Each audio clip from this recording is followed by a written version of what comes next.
Welcome back. This video is going to be, we're going to watch my husband make a jewelry chest out of this beautiful piece of wood.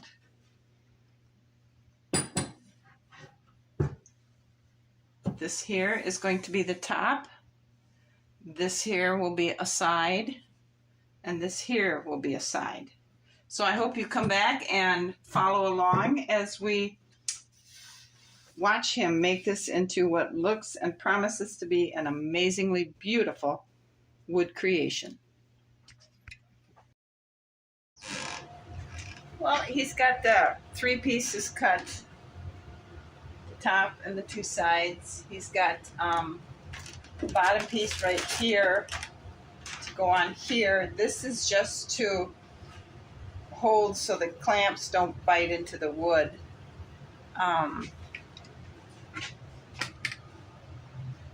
Okay, right here you can see a little mark here and a little mark here. He'll be cutting that out for this to fit into there. And here, I hope you can see, he's got on these angled corners, he's got little, I'm not sure what they're called, pieces put into it on both sides. And that the purpose of these is to give it more strength so it'll hold the joint together better. Now down here you can see that beautiful grain, or whatever you want to call it, that ran through all the pieces. He's cut it so it will line up perfectly on all the sides.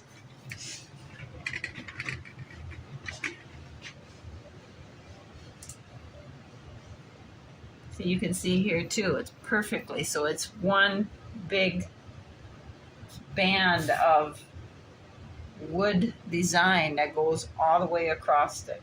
I asked him if he was going to put drawers or drawers and doors, and he said no, he's going to make 6 drawers on it.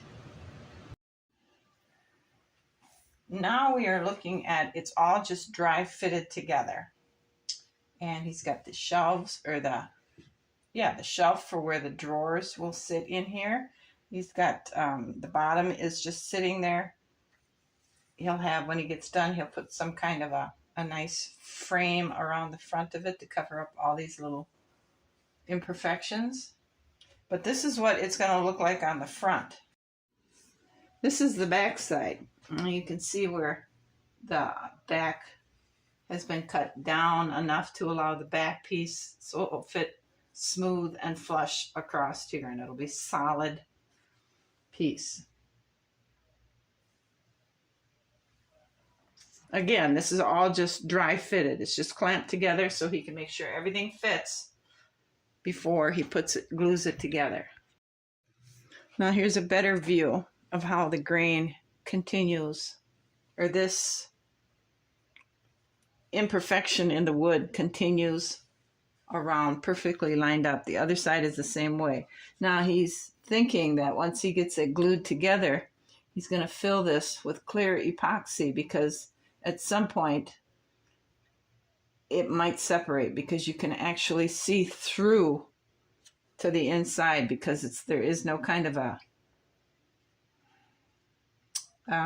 connection there at all. Let's see if you can see this. See, here's a really good view of how the grain continues around. At some point you can see, there it is. Right here, if you look close, you can see a speck of light. That's where it is not connected to each other, and he needs to protect that integrity, because otherwise it may just break apart. Even though everything would be glued together, it may just break apart. So this is actually called a bark inclusion. And it's a very unique phenomena, because it's created by a branch or a part of the tree rubbing against another part of the tree, and somehow over time it actually grew together to create a solid piece of the tree. I think that's super interesting and just amazing that that could happen. But he wants to fill this with epoxy. So now the jewelry box is all glued together.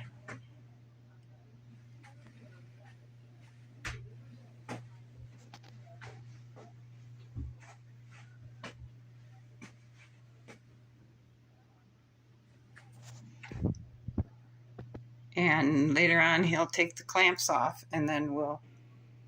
So then later on, he'll take the clamps off and start sanding the sides where he repaired it.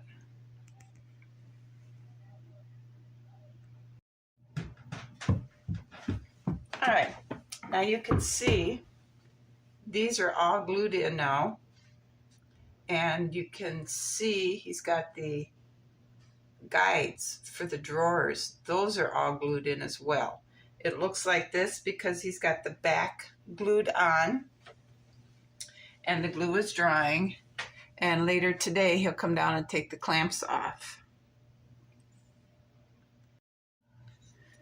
He has all these sides sanded off, but because when he sanded the epoxy off, there had been air bubbles that hadn't worked out all the way, so they dried in the epoxy, so it created little holes.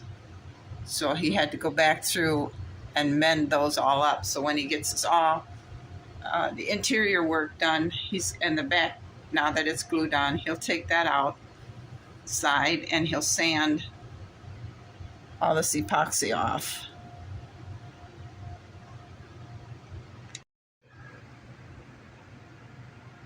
Now this is the frame that'll go on the front of that jewelry chest. It's not glued together, it's just fitted and sitting there. And this, it will go on this side of it. This is what it looks like now with all the clamps off.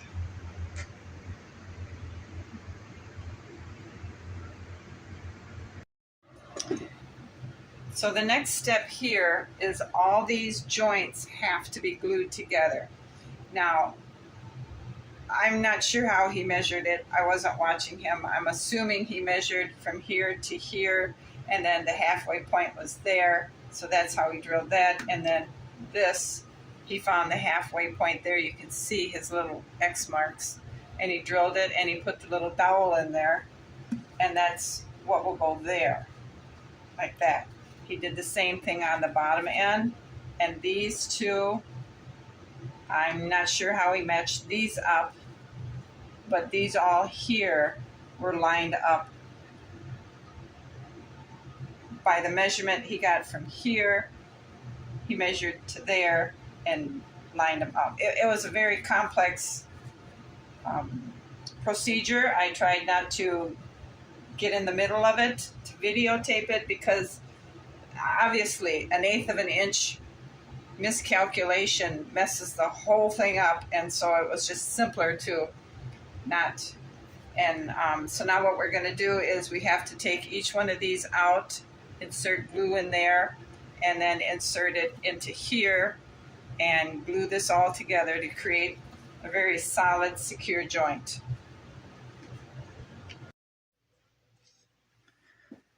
So we have it all glued together now, and it's clamped really, really tight. It's square according to the square, but we put it on top of the jewelry box itself, and we clamped it to the jewelry box body to make sure it fits exactly like it's supposed to fit. So when it's all dried and the clamps come off, it should be a perfect fit.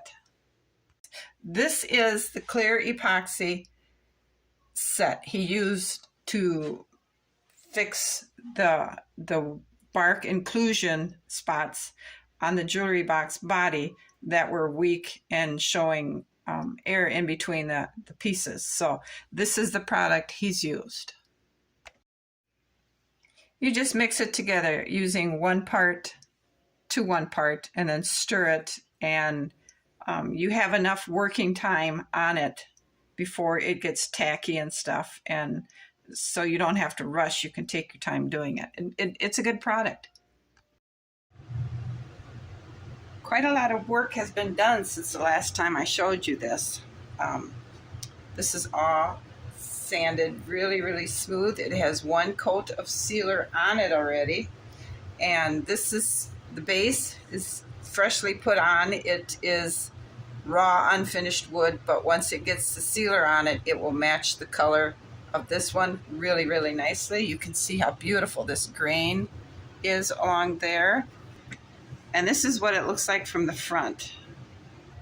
This is the other side. You can see how beautiful that grain is flowing across here, and it kind of explodes here. It's just perfect.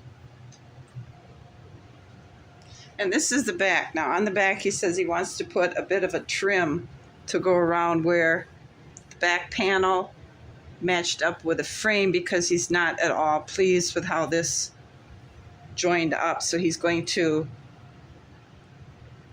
put a piece of trim on that to enhance that and cover it. But it's overall, it's a beautiful piece. He made these in 2 big long pieces, and he cut them and he mitered the edges so they angled on all 4 corners, and it's just perfect. So this is where we're going to close this video out here, because the next step involves the trim here, the drawers, the drawer fronts, and then the final sanding and the final coats of sealer. So that's a pretty labor-intensive section as well. So I hope you guys have enjoyed watching this so far, and thanks for watching. You guys all have a great afternoon, and I'll see you again. Bye.